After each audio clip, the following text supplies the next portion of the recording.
माझी मुलगी 15 दिवसापासून लापता आहे. मी पोलीस स्टेशनला पण जाते. वारंवार मला उचलून द्यायला येतं.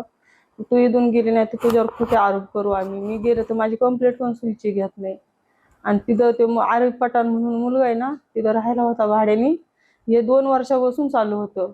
आता मला माहिती पडलं ते. आणि उद्या जर माझ्या मुलीला कमी जास्त झालं तर मी काय करू सर? मला कुणाची मदत नाही, मला नवरा नाही, काय नाही. मी हर्षल ताईची मदत करते, त्यांच्या पाया पडले. माझ्या ताई माझी एवढी पोर वाचवा म्हणून.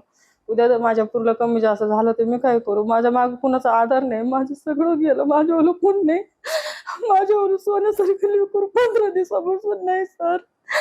माझ्या पोरीला काय झालं तर काय करू मी?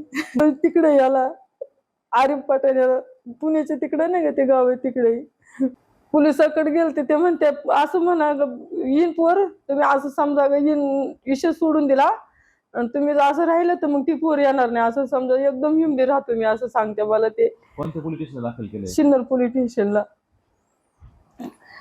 आणि त्याच्या मोठ्या भावाने पण पुरी नेले, 2 पुरी 15-15, 16-16 वर्षाच्या पुरी नेले ते त्याच्या मोठ्या भावाने. दोन्ही भावांना पुरी त्यांचे नेली ते आपल्या हिंदूच्या.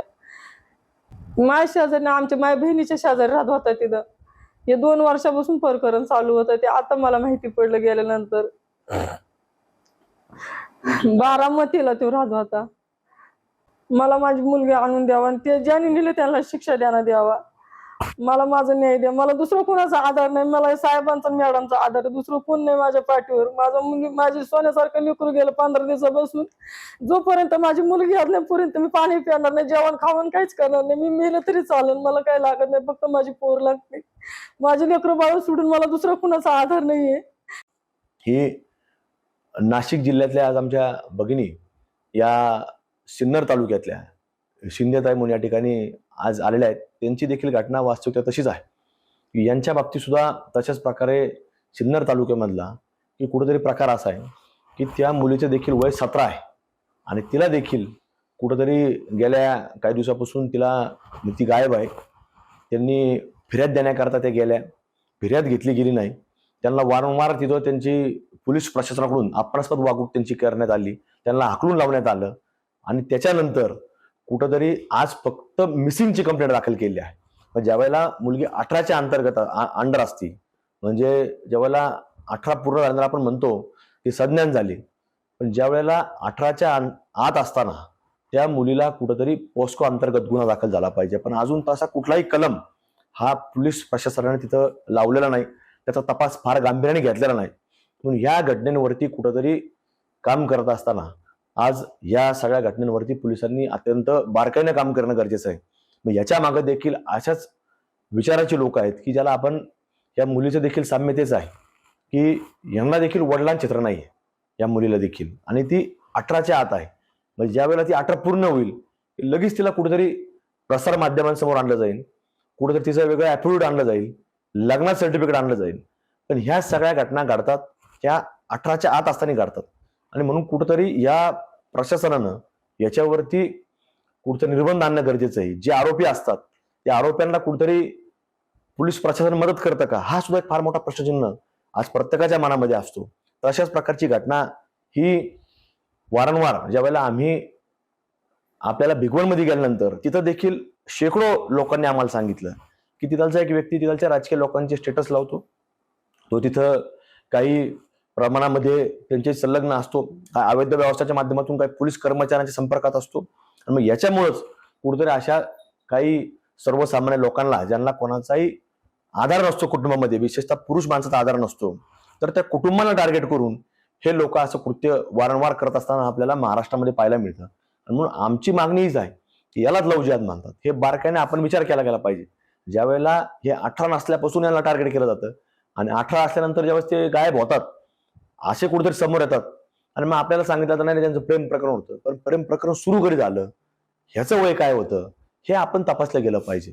म्हणून यालाच उल्लेख हा कुठंतरी आपल्याला लव्ह जिहाद म्हणून आपल्याला पाहायला मिळतो. आणि हे महाराष्ट्रामध्ये अनेक वेळा सिद्ध झालेले. आज देखील नाशिकच्या घटनेनंतर हे आपल्याला सिद्ध होतं की हे लव्ह जिहाद, यालाच लव्ह जिहाद म्हणला जातो. आणि उद्या या पोलीस प्रशासन याला कुठेतरी ह्या लोकांना पाठीशी घालतं. यांच्याशी अवैध धंदे असल्यामुळे, यांच्याशी कुठेतरी सलोख्याचे संबंध असल्यामुळं यांनाही कुठेतरी पोलीस प्रशासन सॉफ्ट कॉर्नर असताना पाहायला मिळतो. आणि जे पीडित असतात या कुटुंबाला, आज यशवंत कुटुंबाला देखील कुठेतरी पोलिसांनी वारंवार तिथून पोलीस स्टेशनमधून किती येईल ती बघून घेईल, तुम्ही काय काळजी करू नका, ती आपोआप येईल. आपोआप कशी येईल, ऑटोमॅटिक कशी येईल, याला प्रशासनाने सापडलं पाहिजे. म्हणजे यांनाच कुठेतरी प्रशासन गुन्हा दाखल केल्यानंतर यांना कुठेतरी प्रशासनाने हलगर्जीपणा करायचा आणि आज कुठेतरी कुटुंबावरच त्याचं लोन पुढं करून द्यायचं की नाही नाही यांचा हलगर्जीपणा झाला. पण 18 नसताना ही संपूर्ण जबाबदारी प्रशासनाची असते. 18 पूर्ण झाल्यानंतर ही जबाबदारी जरा कुटुंबात जरी असली पण 18च्या अगोदर ही संपूर्ण जबाबदारी पोलीस प्रशासन यांचीच असते. त्यामुळे या जबाबदारीतून प्रशासनाला बाजूला जाता येणार नाही. हे आरोपी यांच्यावरती कारवाई होणं आणि या अशा कुटुंबांना कुठेतरी पोलिसांनी न्याय मिळवून देण्याकरता मदत केली पाहिजे. आणि असे लोक जेव्हा आमच्यापर्यंत येतात तर आमचा हाच प्रयत्न असतो की या कुटुंबाला न्याय मिळवून देण्याकरता आम्ही त्याचा पाठपुरावा करतो. आणि म्हणून याला कुठेतरी लव जिहादची झालर ही आपल्याला प्रत्येक प्रकरणामध्ये ही पाहायलाच मिळते. वारंवार तक्रार करून शेती दखल घेतली, त्यामुळे आमदार कटकापांची आज आईने भेट घेतलेली आहे आणि तक्रार केलेली. सर नेमकं काय प्रकरण आहे?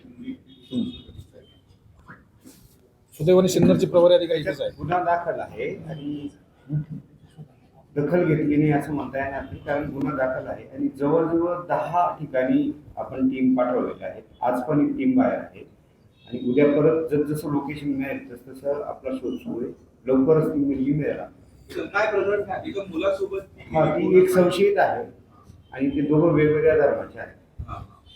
तरी प्रिऑरिटीने आम्ही लोक पाठवतोय आणि लवकरच मुलगी मिळेल. याच्या बाबतीमध्ये एक LCBची स्वतंत्र टीम आम्ही करतो आहोत, एक स्वतंत्र पथक करतो आहोत घटनेचं गांभीर्य पाहून, आणि ती लवकरच मिळेल असं बघूया. चालू आहे, प्रयत्न चालू आहे. ह्यांच्या कंटिन्यू दररोज यांचा आढावा घेतो आहोत. हे दररोज एका ठिकाणी टीम पाठवत आहेत, परंतु अद्याप यश मिळालेलं नाही. एकदम हातातून गेल्यासारखं काही एका ठिकाणी झालं, परंतु नाही मिळालं यश, परंतु ते लवकरच मिळेल अशा अपेक्षा आहे. अपहरण आहे का ते सहमती ते आता मिळाल्याशिवाय बोलणं योग्य नाही, कारण ती मुलगी मिळाल्याशिवाय तिचं स्टेटमेंट घेतल्याशिवाय ते बोलणं योग्य नाही. आपण अपहरणाचा गुन्हा दाखल केलेला आहे, तसाच तपास करतो आहोत. ती मिळाल्यानंतर ती सांगू शकेल की अपहरण आहे की इच्छेने गेली होती किंवा काय.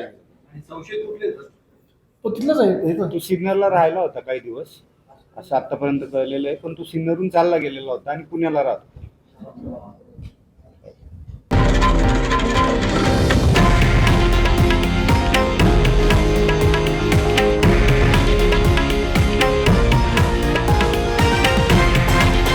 हे आहे देशातील नंबर 1 न्यूज नेटवर्क आणि आपण पाहत आहात TV9 मराठी, एकमेव.